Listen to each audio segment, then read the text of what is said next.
Hello and welcome to the third and final meeting of the Turba for autumn 2024.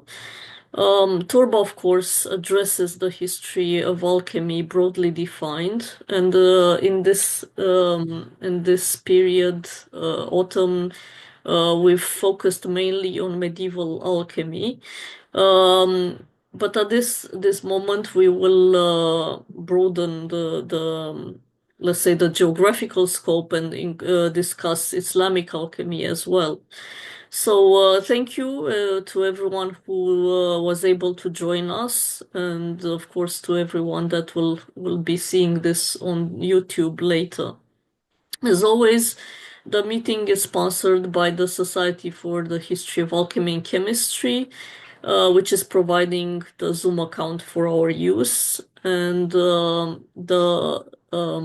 the session will, of course, be also uploaded on the Shack YouTube channel this weekend or at the latest on Monday.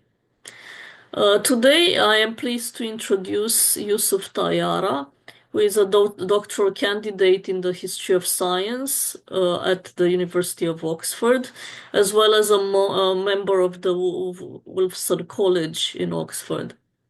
His current project is a social and intellectual history of Mamluk timekeeping and astronomy, focusing on the figure of Ibn al-Shatir and his fellow timekeepers in the Umayyad Mosque, contextualizing his apparent emphasis on observation with respect to contemporary theological debates and the wider scholarly trends of the time and the place. Prior to Oxford, Yusuf completed an MPhil in the History and Philosophy of Science at Emmanuel College in Cambridge, and a BSc in Philosophy, Logic and Scientific Method from LSE. Today, Yusuf will be offering a talk entitled Desire, Secrecy, and Ambiguity, Some Mamluk Sources on Alchemical Symbolism. So please, Yusuf, I would like you to take over and introduce your talk. Wonderful. Thank you very much, Joe. I'm going to go ahead and share my screen with you all, if that's okay, and then I can start that away. And do please point out if there are any sorts of technical difficulties that you're seeing. I recognize you might be able to see the ribbon on the top, which I'm sorry for, but hopefully it's not too bad. Cool. Right. So, as Joe's already said, I currently work predominantly on the history of timekeeping in Damascus, and so I cannot claim to be the dedicated specialist in the history of alchemy because I think it is one of those things that the further you get into it, the more you realize that there's just seas and seas of stuff to decode and analyze, and many, very many vying interpretations of what the corpus is and what it means. And that will form some of the backdrop to today's discussion. So I'll give you just kind of by way of brief summary. Let's head straight off to the outline.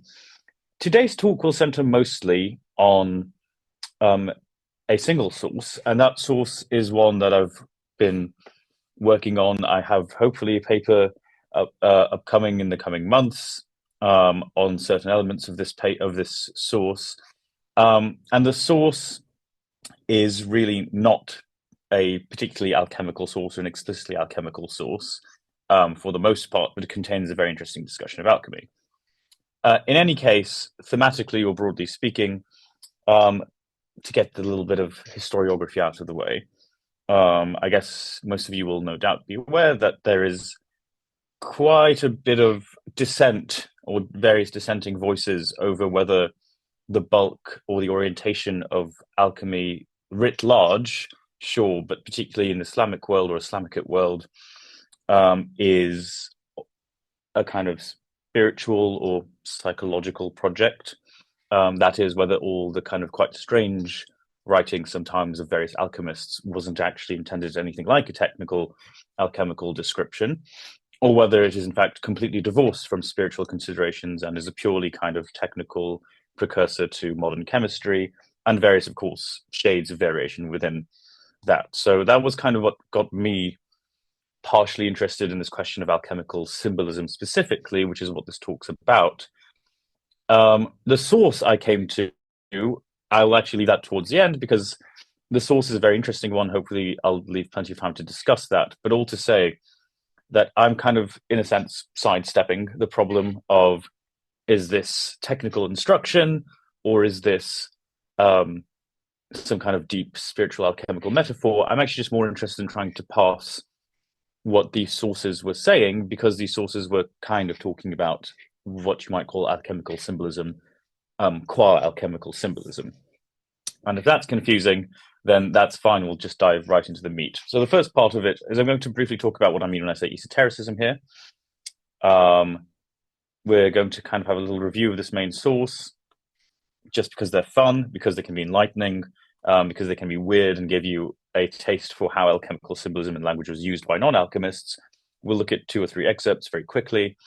Then we'll talk about this notion of solving alchemical symbols, how that figures in the Islamic high medieval alchemical landscape, if you like. And then afterwards, kind of comparison across some other sources, and go back to a quick, brief, more or less practical aspect of scholarly culture of the time that we might be able to learn about via these sources.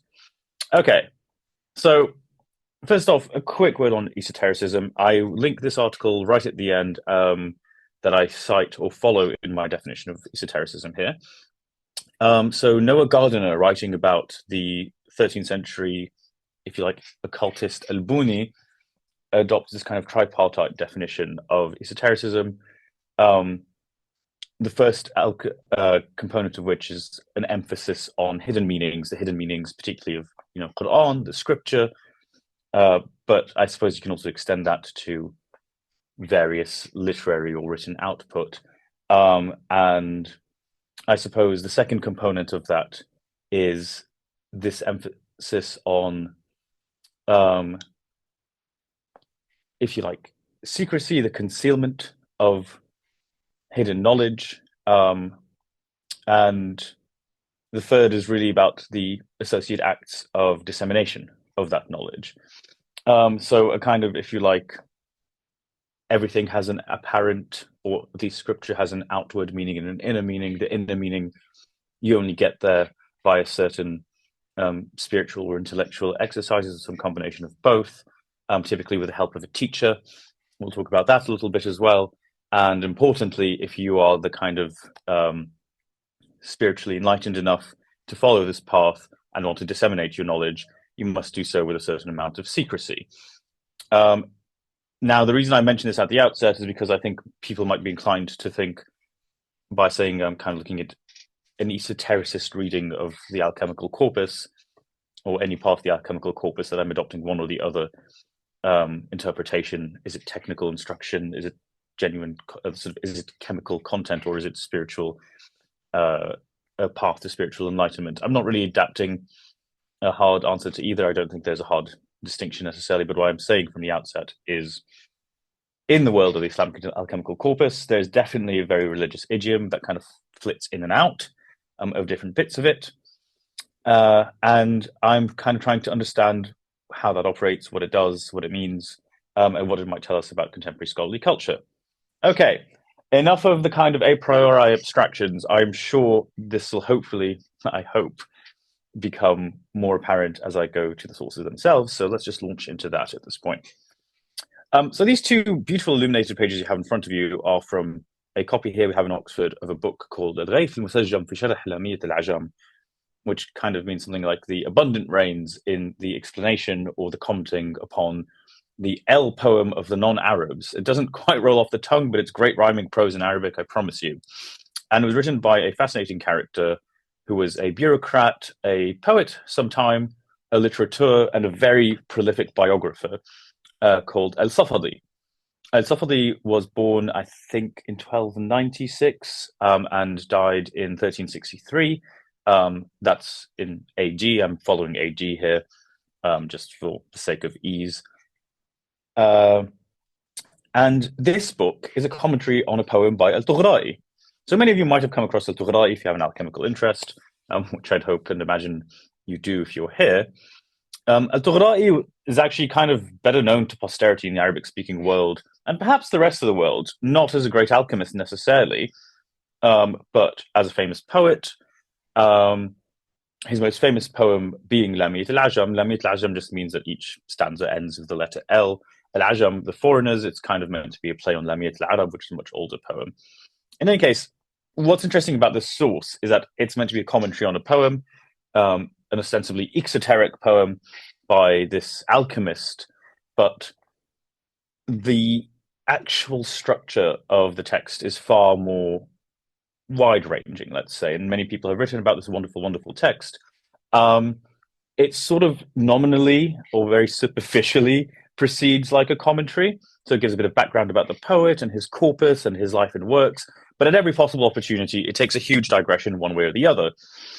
It might be wrong to call this a digression because this is clearly intentional. And what's very interesting about the work is it's meant to be this work that operates somewhere between like a literary compendium, like a scientific encyclopedia. So not quite formally following that structure at all, but basically kind of dips in and out of different topics. And I mean loads of different topics.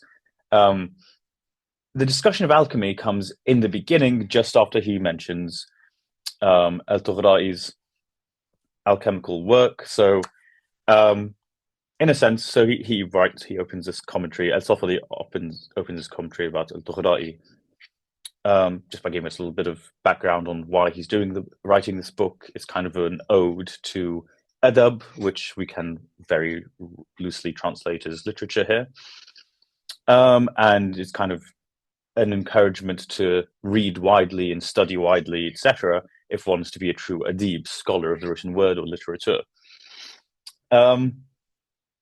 After kind of doing this, he gives a little intro to Tughra'i, who he is, and he tells us about how Tughra'i was famously executed. He kind of puts it down to political indiscretions on Tughra'i's part, which is a line taken by most medieval biographers of the famous alchemist. And actually, discretion and indiscretion is a big theme of the commentary itself. Now, we get to the discussion of alchemy just after he mentions this story, which we'll get to very briefly, about how Al-Tughra'i, when he's in exile from Baghdad, is faced by a team of archers, and they tell him to recite a poem, or they ask him for his last words, and he recites a poem, which we'll look at very, very shortly. Now, as the rest of the text proceeds, you have a verse of the poems kind of quoted and explanations underneath it of the different words, kind of formally following a morphological or syntactical discussion, but actually not really at all, because it gets into esoteric reading practices and chess strategy and everything else besides translation, whatever. But that's just kind of an idea of how the book is structured and how it's ranged. We're still very much near the beginning of the book because this is in the sort of biographical preambulatory section. Now, the alchemical discussion itself, which is about 10 pages in the printed edition, which I think this book has actually been printed a couple of times. I'm working with a 1975 edition again, sort of linked in the bibliography. Half of it is ostensibly about transmutation, its possibility, and it's actually a really great survey of contemporary views on transmutation. There are in fact some snippets in there of arguments attributed to one or two philosophers, which we've seen in much later witnesses, 17th and 18th century, but actually seem to originate here because Al-Safadi's book was a bit canon making in some ways, and it was cited very heavily much later by Haji Khalifa, who was a very famous Ottoman scribe who wrote the big kind of summa of all the works written, all the great kind of like Islamic works. I say Islamic, anything kind of produced in mostly Arabic, Persian, and Turkish, really, for centuries and centuries. And his commentary on alchemy, which is used for lots of later purposes of trying to understand views of alchemy in the 17th and 18th century, were actually cited verbatim from two of the sources that I'm going to be talking about today, Al-Safadi's and another. Right. Now, what I want to say about the whole thing to follow through the structure a little bit more tightly. Halfway through, we get this interesting thing where Al-Safadi kind of interrupts his discussion of transmutation with a little story where basically a famous, more or less, if you like, puritanical or textualist or literalist cleric comes into conflict with a more mystically inflected follower of Ibn Arabi, the great, if you like, philosopher of the Sufis, and they have this kind of discussion, and he sort of says, "Well, you keep following his teachings with all these like esoteric reading practices and so on. Um, don't you think this is all slightly heretical?" And the guy says, "No, X, Y, Z isn't heretical." Um, and I'm glossing this because I want to get to the good stuff. But effectively, the whole discussion turns on the notion of the word ta'wil. Ta'wil, in its literal sense, means returning something to its primary point. It is a word that kind of has assumed the meaning of an esoteric reading of the Quran. And why it's interesting that it appears in this context, because this is a discussion on alchemy. After this discussion, he returns to talking a little bit about transmutation, then quotes a bunch of poetry. But there's actually a bit in the most famous, perhaps, of the Islamic alchemists, Jabir ibn Hayyan, where he says something like, "Do not fear, my brother, if you find a discussion, or do not deny it, my brother, if you find a discussion of religion in the middle of an alchemical text." Um, for basically, this is part of, they are intertwined. These two things come hand in hand. Now, this has earlier been described as a way that Jabir ibn Hayyan kind of breaks up and disperses his knowledge. Tabdil al-ilm is the Arabic phrase, dispersion of knowledge. And it's interesting because Aristotle is basically mirroring this as a joke or a kind of like inside wink wink. I know a little bit more about alchemy and alchemical disclosure than might be assumed of a 14th century bureaucrat working inside a mosque, which I think is cool and noteworthy, and hence the source kind of drew me in for further and further analysis. Another thing to say about it is like actually Aristotle doesn't really come off as particularly adulating of alchemy. Lots of the poetry he cites, it sort of makes fun of it as a bit of a charlatan's game. There's this kind of repeated admonition of various people who kind of foolishly wasted their lives in alchemy. And in fact, he kind of winds up the whole discussion by just making some rather crass jokes about alchemy or crass alchemical jokes. And so there's an element of ambiguity in this. Now, this is going to be a larger part of my talk in the first place, as was in fact desire. But for the sake of expedience, I've decided to kind of try to cut to the quick of what I think are some of the main lessons to be learned from studying this text. But all to say that when we're proceeding through this, we don't want to think of someone who's kind of like sold on the possibility of transmutation and really kind of buying into a certain program. We just want to think about someone who's, I guess, something of the high generalist, the polymath, and that's kind of its most florid and flamboyant connotations. This is a man who dipped very easily from poetry into theories of astrology, into so on, so on, so on. And the ambiguity is important here, more or less, because I think it also speaks to a kind of wider scholarly culture where people didn't, and this has been commented upon by Thomas Bauer in his book, A Culture of Ambiguity. And in fact, he cites bits of this book just to say that this culture of the time, scholarly culture, was marked by a higher degree of what he dubs as cultural ambiguity. Again, time for that questions on that in the end if anyone wants to take the discussion in that direction. But for the time being, I think we know enough. Right. Here's a great little quote from Al-Safadi's Sharh. Some say that the maqamat and kalila wa dimna are symbols in alchemy, and all this is just out of their passion and their love for it. So this is a trope that comes up time and again in Al-Safadi's discussion. We'll see some more ridiculous uses of this kind of intertwining of love, desire, and so on in alchemical writing for Al-Safadi. But the maqamat and Kalila wa Dimna are two very famous stories or sets of stories that were widely dispersed at the time. And Al-Safadi is kind of like here, sort of rebuking. This is just after he's done this whole little thing with talking about the spirit, or the, if you like, the spiritual interlude in his alchemical discussion, where he sort of is berating people for being a bit silly when it comes to alchemy and seeing alchemical symbolism everywhere. So Al-Safadi is clearly quite embedded in this world wherein people do, in fact, read a lot into alchemy, or rather read a lot of alchemy into everything else. He's just gone and done this thing where he plays with alchemical symbolism a little bit, a la Jabir ibn Hayyan, with his, if you like, mimicking of.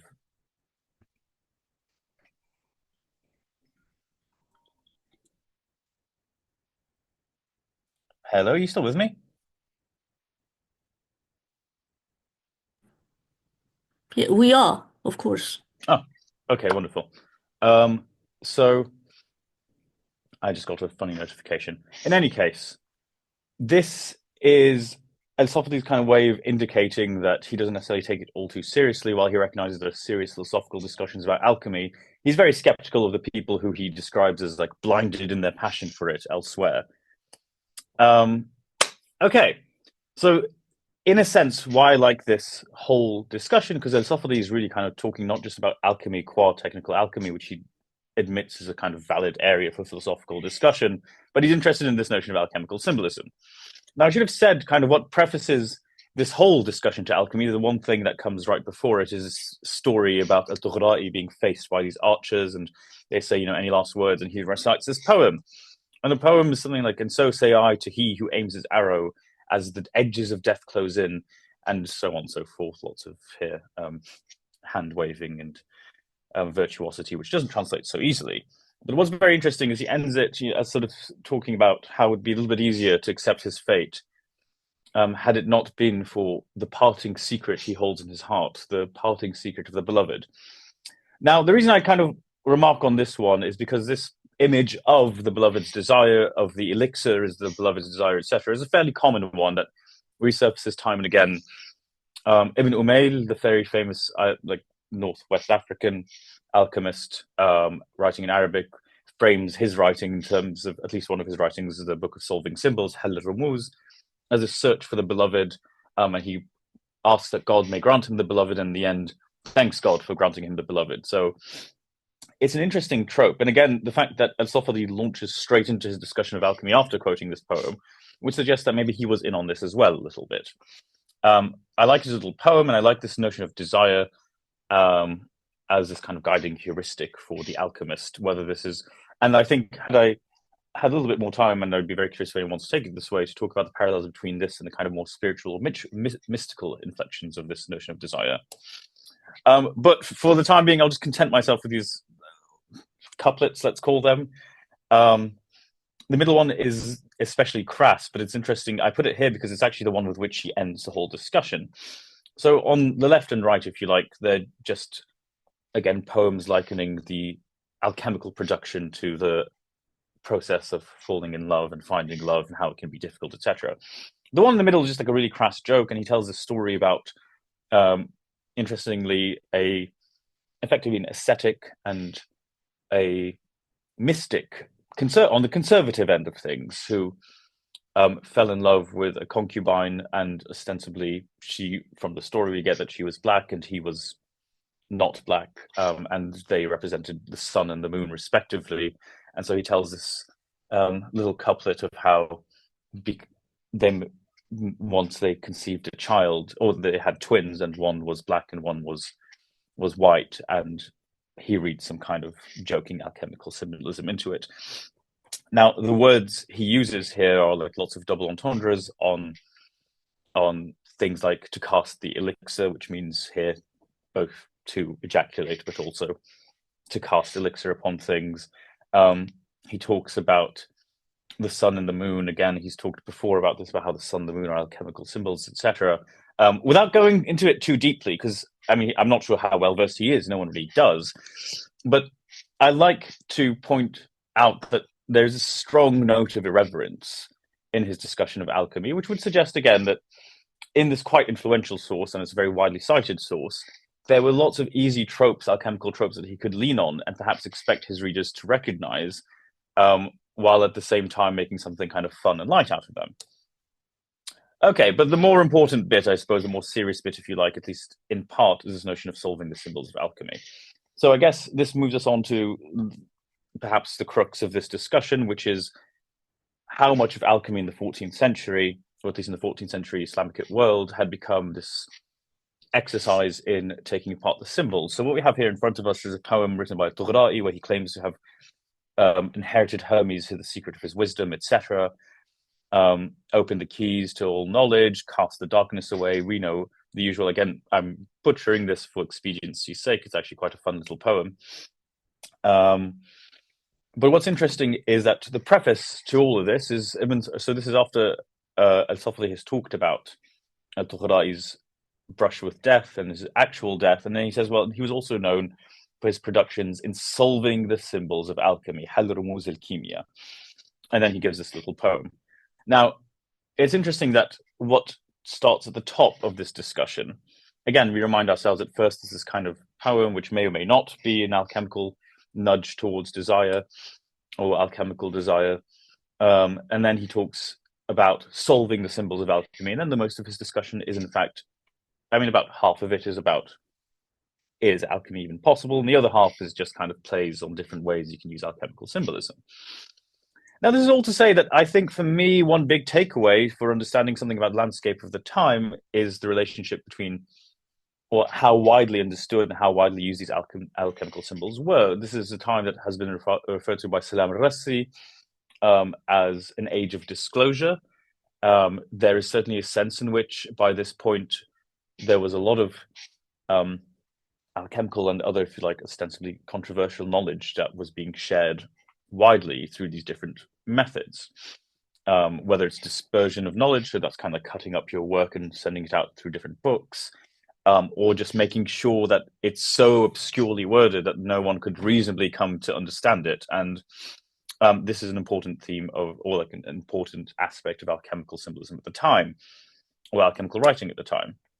Okay, so that has whizzed us through our main source, I hope. What I want our main takeaway to be is that we have a guy who's ostensibly not an alchemist by any stretch of the imagination, a bureaucrat, a poet, a literateur, but someone who's kind of a very ecumenical sort in some ways. And he's quite happily writing about alchemy and alchemical symbolism, which displays some knowledge of the ways in which alchemists dispersed their works and disseminated their knowledge. Whether or not he took it seriously is another question. Now, he is not an alchemist, but there was, in fact, a very famous alchemist who was his contemporary, Al-Jildaki, who, again, if you are more on the technical bent of alchemical research, you've probably come across Al-Jildaki's works. It's just that they are so vast, we know very little about them, which is a shame because, in fact, he provides us with a great summa of Islamic astronomers before him, alchemists before him. And he also dedicates a lot of his work to this idea that we're opening up the symbols.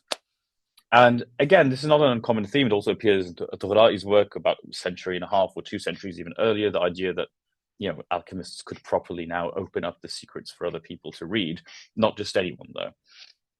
Now, the thing is with Al-Jildaki is we know very little about him. In fact, Al-Safadi's biographical dictionary, I believe, by one estimate, contains entries for some 300,000 people, contemporaries and before him. And yet Al-Jildaki, the alchemist, for some reason, does not appear in this, and he doesn't appear in any contemporary biographies. We know everything we know about him, we kind of glean through his works, effectively, which is an interesting thing, because he was an incredibly prolific alchemist. So this is an interesting historical problem. One answer to which might be that they just didn't write about him because he was, in fact, more of a proponent of the slightly more kind of religiously, esoterically inflected readings of alchemy, or at least some kind of syncretism, to use that word loosely, between earlier alchemical traditions and certain more or less controversial religious traditions. And more or less controversial, I guess here just means those emphasizing the inner or hidden meanings of scripture, and the fact that there are certain people who are more inclined by dint of great wisdom or great spiritual purity to interpret wisdom in a certain way. And here I've translated his introduction, and if anyone's interested at all, please do reach out to me, because it took me some time to do this and I don't actually have an immediate use for it. But he talks about how it comes to be that people started encoding, or alchemists started encoding their works. Now, he basically says that out of fear that alchemical knowledge becomes dispersed far and wide,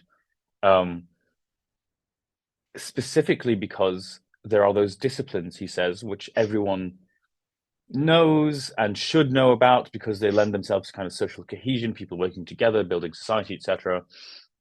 Whereas in the case of alchemy, there's the fear that it'll be distorted and used by people who don't care for the public good. And then if everyone just finds the powers that alchemy gives you, they'll just all end up going into that rather than actually being good citizens and helping to contribute to the world at large. And so the alchemists, the hukama, the sages, the wise ones, they stored up all their knowledge and they put it in the city of wisdom, and he talks about covering it with barriers and impregnable walls and towers and bullets and catapults and cannons. Um, I don't know why, but I actually took bullets out of my translation because they put it back in here. Projectiles is probably a better word. In any case, no one in the 14th century rechaffed that particular development in human history. All to say, though, he has this kind of like big sense in which um, alchemical knowledge was once more or less, I mean, it wasn't abundant, but there were people practicing it, but in fear that it would become too much of a thing. People would turn away from its proper use. They hid it up, they locked it up and hid it behind walls and used these symbols. And here he is for us teaching people about the symbols in this book, which actually the translation is something like the lantern upon the secrets of the key. The key, he gives us a very long elaboration, is kind of the Platonic key, the key that opens all the other keys with 360 teeth, and the teeth have whatever number of branches, or it's an that's just a way of him talking about his various chapters, actually. All to say that in Jildaki, as well as in Safad, you get the sense that by this time, it was commonly acknowledged when talking about alchemy that a large part of it consisted in kind of getting past alchemical metaphor. Now, is there an esoteric or spiritual aspect to this? Yes, certainly. Like Jildaki, in some sense, talks about, and this is new to me. This has been noted by many scholars before me. In fact, for about 120 years or so, everyone from e.g. Homeyard to more recently, I think Harris has produced a paper, Nicholas Harris, I think the name is, please don't quote me on that, on Al-Jildaki, and kind of notes that, yeah, he did have this more kind of esoterically coded way of talking about alchemy. Now, does that mean that alchemy for him was not a technical enterprise? No, not at all. In fact, it seemed very much like it was, and there's a lot to be founded there. But there was also the sense that you needed to be kind of spiritually pure and work hard on yourself in order to do it properly and to do justice by this most noble of all crafts. Okay, now, whizzing through this last bit, I hope, because I think it drives me to the point I want to talk about as far as the wider point goes. This is the same poem I already cited about the arrows and the secrets and the beloved parting secret, etc. It's interesting because this story, as Sofali tells us, comes from another source called Ibn al-Akfani. Ibn al-Akfani was a physician. He was an encyclopedist. He wrote a very influential schema of the classification of the sciences, which is reproduced time and again. For centuries, actually, gets quoted or kind of like loosely based on 4 or 5 centuries later, even in places far apart as Morocco and Istanbul. And what's really interesting about it for this, or what's interesting for us, I suppose, for me, is that, as noted by Whitcomb, the guy who first edited this incredibly interesting text, was that we don't actually get any sense of Ibn al-Akfani's deep interest in alchemy through his own writing, which ostensibly was aimed at, young scholars or bureaucrats or legal experts who are trying to get a handle on the sciences writ large. No. What we actually have is just like a fairly prosaic treatment of alchemy. However, he does talk in the beginning of the book about the importance of wisdom and that the teachers' ranks had dwindled. And so they started putting their writings down in rumuz, in the symbols. He doesn't say this specifically of alchemy, and he just says of certain sciences. Okay, maybe perhaps the point I'm about to drive at is going to become very evident, but I'll make it clear. We have it in Ibn al-Akfani and al-Jildaki, this notion that there were kind of scholars with the great old knowledge. None of this is kind of particularly new to the historian of alchemy. But in fear that either it would corrupt people or people would use these great sciences for base ends like flattery or to make too much money or just lead to social breakdown completely, they kind of concealed their knowledge, they concealed their wisdom. And for Al-Jildaki, it becomes an exercise, of course, in kind of decoding this to teach the worthy. What's interesting to me, though, is Ibn al-Akfani kind of gestures at this. We don't learn anything about alchemy necessarily from his writing, but we do learn from al-Safadi that he seemed to know a fair bit about alchemy, because most of, or at least very significant proportions of al-Safadi's text, he actually attributes to his conversations with Ibn al-Akfani. And we know that al-Safadi went and studied under Ibn al-Akfani for a while. So I guess what I'm trying to drive at here is this interesting point whereby it becomes clear that a lot more is going on in terms of alchemical activity than we seem to realize. Now, why do I say this? I say this because Ibn al-Akhfani was someone who's very widely read and very kind of widely respected as this kind of scholar and bureaucrat, if you're not, or teacher of pedagogy, I suppose, and who writes this great text of the classification of the sciences.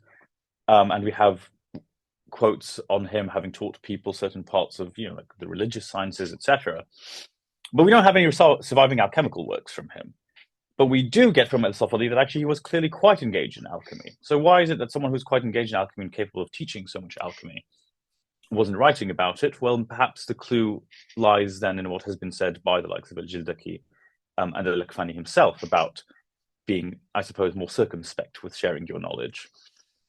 Now, I want to kind of like link this to a different area of historical study, which is the history of scholarship in the Islamic world. People are interested, I suppose, generally in how people disseminated knowledge. And for a long time, when you talk about particularly the Islamic religious sciences, we have this idea that people rarely studied by themselves. You sat with a teacher and you would recite a book to them, or they would recite a book to you.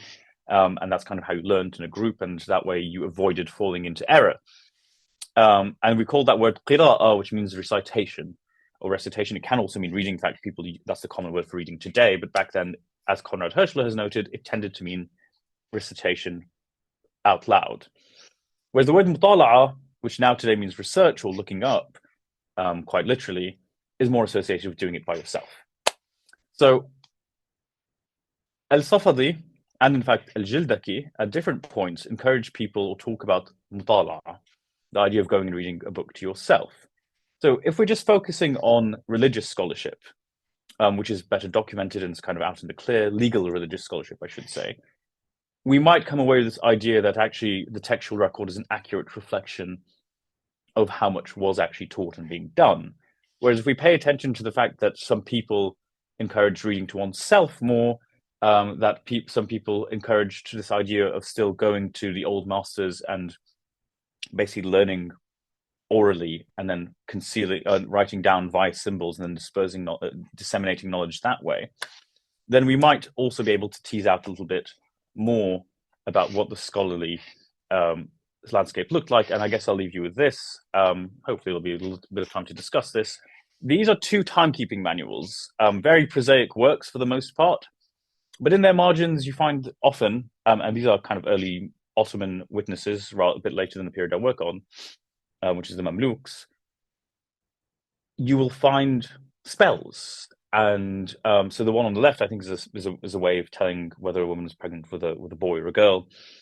The one on the right has a spell for figuring out if someone's a thief by putting an almond in his hand and writing a certain word on it, whatever. Other places you find talisman making instructions or whatever, just scrawled into the margins of these various books.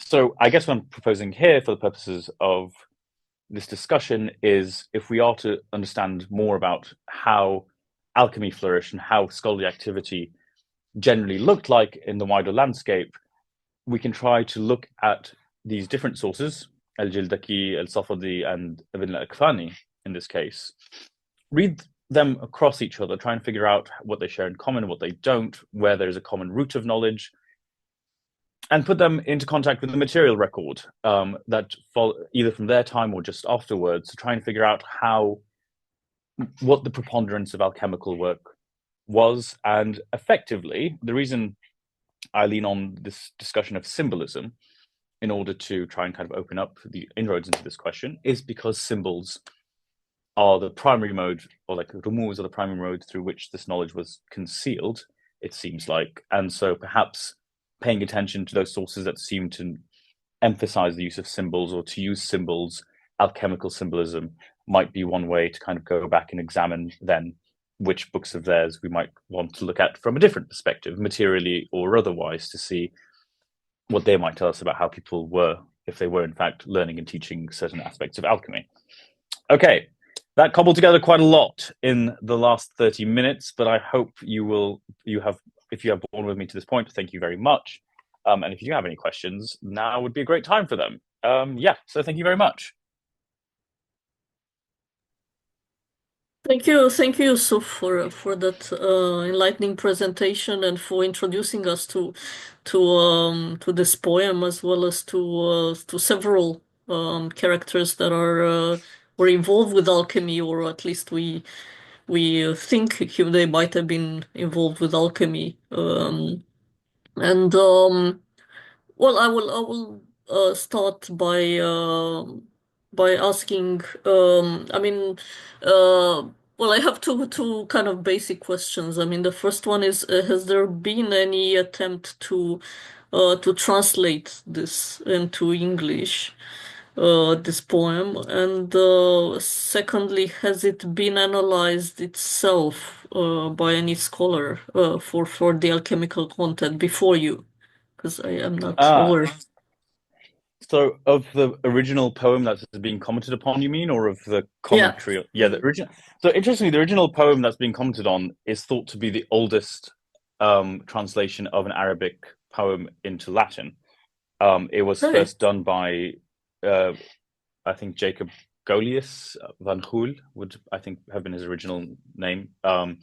And then here in Oxford, actually, we had very shortly on its heels a translation of the poem with a commentary on its grammar as a kind of teaching text for people interested in studying Arabic. So the poem itself, quite well regarded and well translated, and the poem itself doesn't actually contain that much explicitly in terms of alchemical metaphor, it seems like, but there is an emphasis on kind of secrecy and also not trusting your peers because they'll end up betraying you, etc.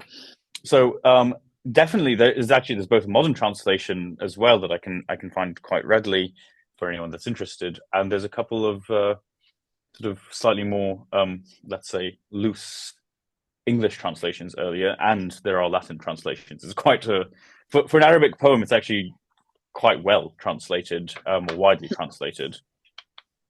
But the commentary itself wasn't, or The commentary itself is a bit of a chunkier undertaking because it's two volumes that kind of go across lots of different disciplines. So there's a couple of theses working on analyzing it. There's Adam Talib, who wrote a paper in Philological Encounters about certain aspects of the commentary's reception.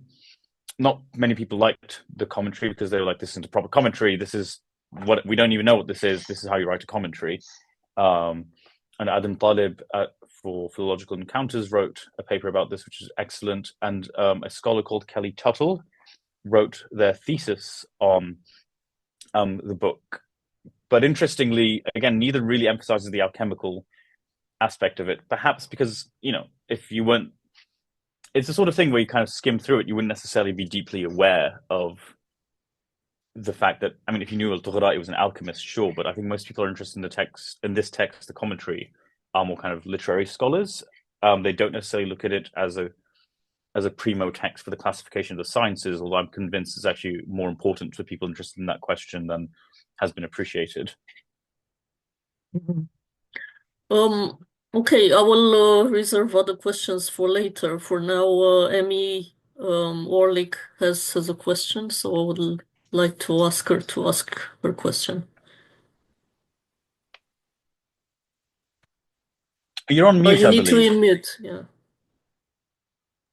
I was thanking Yusuf for a very interesting paper. It got me thinking about a Oh, thank lot you. of things.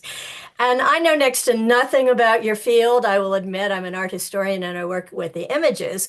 But connecting to your point about the dissemination of knowledge, one of the things that's always interested me about the Islamic tradition as it passed into the West is that we get this romantic story in alchemy, and you touch on it a little bit with the mentions of the beloved and the desire, and even the prick that was in the in the poem. And I know of Ibn Umayl's letter from the sun to the moon that was kind of a Hmm. romantic thing. So my question is really, where is this coming from? Was it just because romantic poetry was so widely, uh, part of that culture that it kind of then comes into alchemy, or because it becomes an important part of the imagery in the West? And so, yeah, where does the romance come in? How does that happen? I think, thank you for a wonderful question. And I'm about to answer with a complete non answer, in that I don't know where it comes from. However, I do have my feelings about this. I think one thing that I'm interested in, and again, this would have been the initial focus of the talk, frankly, had I managed to find enough material to substantiate my hunch, and I haven't thus far, at least not enough. But I'm interested. I mean, part of what I'm interested in is how like kind of various concepts and heuristics migrate from one discipline to the other.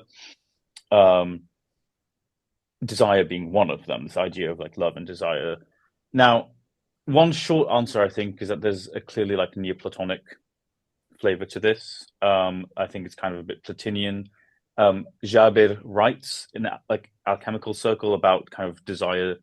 Sayyid Na'man al-Haq, who wrote a book kind of editing and translating parts of Jabir's Book of Stones, mentions this kind of Platinian image in Jabir, where he kind of talks about how like desire is part of the formative power of the universe, and it's kind of like very much taken from Plotinus, or maybe not taken from Plotinus, but certainly influenced by that vision of.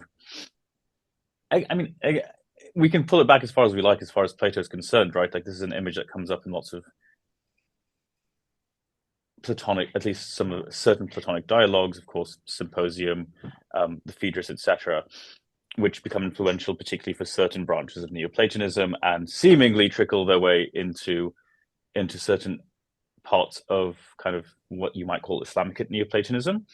I think scholarship is now beginning to appreciate that there's more Neoplatonic thought that is infused through the Islamic scholarly cultures than has been appreciated for a while, because we have this idea that actually the Muslims were really into the Aristotle, etc. But again, that's probably more true of the more orthodox heart of the scholarship, whereas the Neoplatonism, where it comes in, where it goes out, I'm aware we know less about that. So one answer is it's a Neoplatonism, but like it's kind of like the Neoplatonic language of love. Whether that comes in from 7th, 6th century Syriac or Greek scholars, we have absolutely no idea, of course. Whether that comes in because of the, if you like, it was already there in certain alchemical literature when the Arabic-speaking world started to take this in. Again, I don't really think there's a solid history of kind of transmission of that notion. But sorry, the non-answer bit, I should say, is that there's also some kind of commonality and something interesting to look at there in terms of how that similar language works in the world of Sufism. So, like many Sufis talk about, kind of likening this idea of like really being enveloped in desire and love for effectively unity with God, or the kind of realization of God, or whatever in your life. One of the most famous Sufi poets or thinkers, let's say, is called Sultan al-Ashiqin. This is Ibn al-Farid. So the Sultan of Lovers, he's called the Sultan of those who are in love, or in infatuated love. And this language, of course, it comes in and out of various. Rumi is very famous, of course, but all to say that this is another kind of overlap between certain aspects of Sufi language and certain aspects of alchemical language. Now, this isn't to say that one comes from the other, but I think it's interesting that there does seem to be this overlap. And in fact, Sufis do seem to use alchemical metaphors when talking about love as well. Pinning down whether they both kind of come from a sort of latent Neoplatonism or not, that's another question, which I think is also very interesting. And for me, I think it's cool because it's a way for us to understand how things we don't really think of as part of the mainstream story of science and progress seem to fit into it in this way. And I do really think that kind of putting a lens on some of these themes and the language around them might reveal interesting things, love and desire being one of them. But where it comes from, that's a good and open research question. Thank you. Yeah, I mean, I'm also wondering if there was any connection with the Solomonic tradition, the whole Song of Songs kind of from the Old Testament. I mean, the Jewish tradition as well.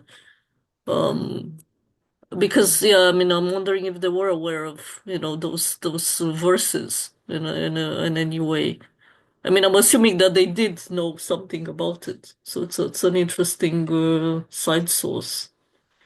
I mean, definitely is, and certainly in the early Islamic period. I mean, this is kind of a bit of a side point, but when it came to interpreting Islamic stories, or like kind of like slightly more ambiguous verses of the Quran, etc. Now, like part of our discussion hinged on like the esoteric readings versus these exoteric readings, and these esoteric readings are often associated somewhat either with this idea of like kind of being open to God through your spiritual, I guess, primacy or whatever. But actually, what's an interesting thing to point out is the further back you go, the looser the interpretive frameworks were in some ways, and people borrowed from all these things. And one of the biggest fonts, particularly of interpreting the stories, is what's called Israeliyat, so literally Israelites or Israelitism. And this is just kind of going back to the Old Testament to see what they said about these various stories. So the most famous early history of kind of in the Islamic world at Tabari borrows heavily from Israeliyat, and this wasn't necessarily seen as controversial. It actually became, it was challenged about 7 or 8 centuries later up to a point. Obviously, different people had mounted challenges to it as an exegetical framework at the time, but yes, definitely people did look into the Bible and various parts of it. Now, I mean, of course, when it comes to Songs of Solomon or other kind of, if you like, sometimes less canonical parts of scripture, depending on who you're asking, etc., or at least parts that were accepted or rejected in equal measure, it's difficult to say. It is difficult to say, and it's difficult to say by the 14th century how, but it sneaks in earlier than this, right? So if in the 8th, it is a plausible thing to say that in the 8th or 9th century in Baghdad, where there were plenty of Jewish scholars, many of whom ended up becoming senior physicians, etc., then yes, it's definitely fair to say that lots of whatever influenced them would have influenced lots of the scholars around them. I'm also wondering about this, the development of the mercury sulfur, duality in Jabir and this tradition, and whether they I mean, I don't know enough about the Jabirian corpus to whether there is this kind of language about mercury and sulfur, because it's like, yeah, it obviously develops into, by the time of Umayl you have this, sun and the moon, Mm-hmm. but I wonder how far back this language goes, of the, union of mercury and sulfur for the elixir, and whether it's Jabir has, the Jabirian corpus has, there is something in there already. It's definitely something I should know, but here's where I hold my cards up and say not the best historian of alchemy by any stretch of the imagination. Um, at least not certainly its kind of original roots. However, I do. Sebastian Moreau and Jenny Rampling, and I believe a third colleague whose name I'm forgetting right now, have written a paper about, if you like, the various, kind of comparing the Syriac, Latin, and Islamic traditions, sort of with respect to their shared body of Greek knowledge, the extent to which they deviate, the extent to which they borrow from each other, when what starts. And it's a very, very good paper. It's very helpful as an index, I think, of the more or less technical theories of like exhalation and so on, which of course are like variants of the mercury sulfur theories. So anyone who's interested in that question, a good starting point would be that paper. But I do believe that that from my limited knowledge, that yes, it does appear in Jabir. I feel I might get an angry email from someone who's very gifted with Jabirian corpus much later, telling me that no, actually, Well, I it's mean, all there are not apocrypha. that many people studying. I mean, as far as I know, I mean, if you know people that actually study that much the Jabirian corpus, I would like to know who they are, because I mean, there's I don't think there is enough research. I mean, it's such a wide corpus as well, and I don't my yeah, I mean, as far as I know, it's only a portion has been looked at. It's not very actively researched. Yeah, I mean, there was a fantastic scholar, of course, Kraus, who did. He edited and Yeah, translated but much of it. It might have it's such an old driven him to time. the I edges of mean, his yeah, since sanity. then. Yeah, since then, I mean, it's been hard. Like, I mean, Sayyid Naman al-Haq's work is really, really interesting. I really like it. I think it's been criticized sometimes for maybe, I mean, it's been criticized, I think, primarily because it didn't translate the whole thing, which people would have wanted to have seen. And I have sympathies because it's hard to translate a whole book of Jabir's and give serious critical commentary and do all this. But I mean, I think nonetheless it stands out as like a fantastic book to look at certain aspects of the Jabirian corpus and kind of Jabirian metaphysics, and as a case study in kind of Islamic Neoplatonism, it's very important as well. And of course, he trained with Richard Sorabji as far as, so when it comes to kind of looking, also putting a lens on the Neoplatonic aspect of Islamic alchemy, that's a great place as any to start. But also, it's kind of obscured as a discipline because the Neoplatonic aspect is very exciting to people, and the mystical aspect is very exciting to people. So while the works of people like Pierre Laurie and others whose names again are escaping me on this Friday afternoon or evening, the work is amazing. It does a lot of like good translation interpretation, but it might be fair to say that sometimes they pour some of their own more or less perennialist, more or less mystically inflected readings into this. I mean, I think that's kind of the point of that type of sometimes more interestingly speculative scholarship, right? Like it does seek to draw connections that aren't substantiated clearly by kind of like concrete transmission or whatever. But all to say that Jabir's corpus is so dense and so difficult to navigate and has all these illusions that, and upon that, a layer of people interpreting it in various ways.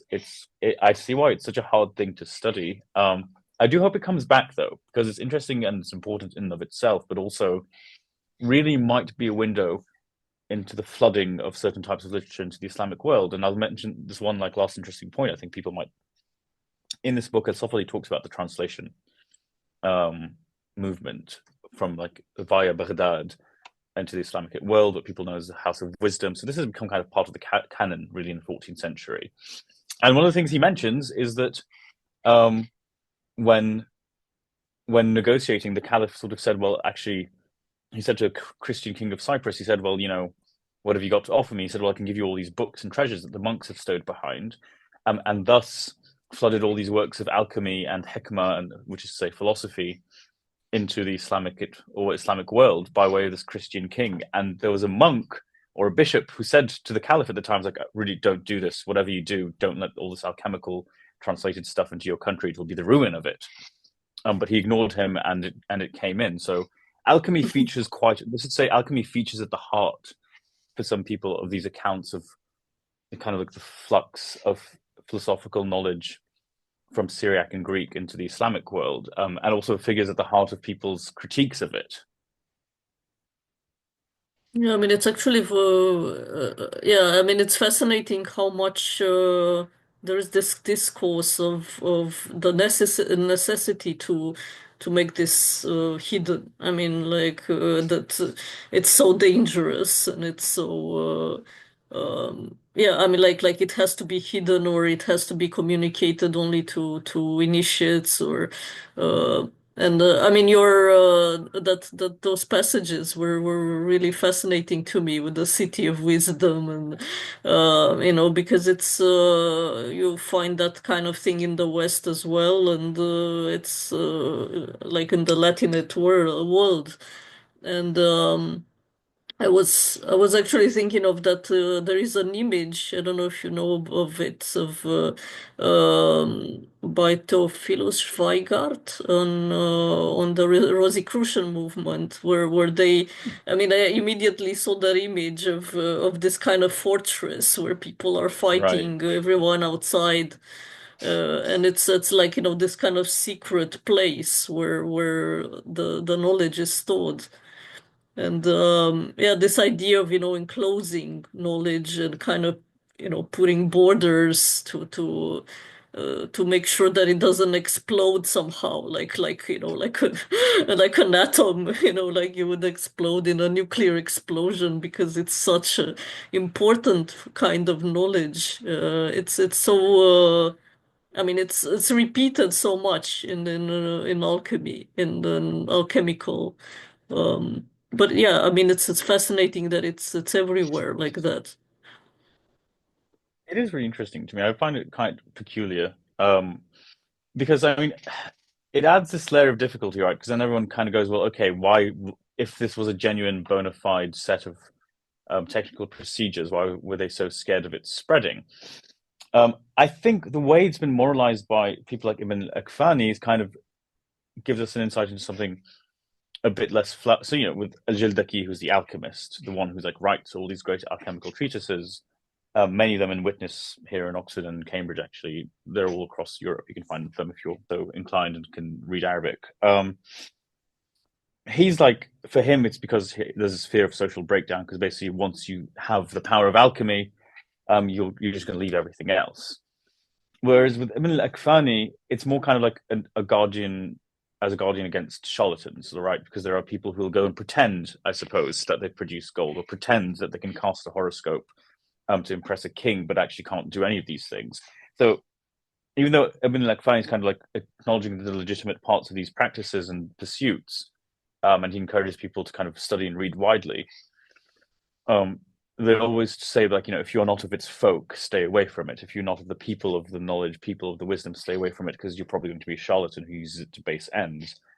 But then the question becomes like, well, okay, did he actually mean that, or was he also just engaging in some form of esoteric concealment? And like it adds such a layer of different, like, why even beginning to try and understand what it is that they were mostly doing adds kind of a layer of difficulty to it all, which is why I kind of really like sort of Principe style projects where they go ahead and do the project and be like, well, actually, this is a functioning physical experiment, and we can see that this isn't all just highfalutin kind of spiritualist, like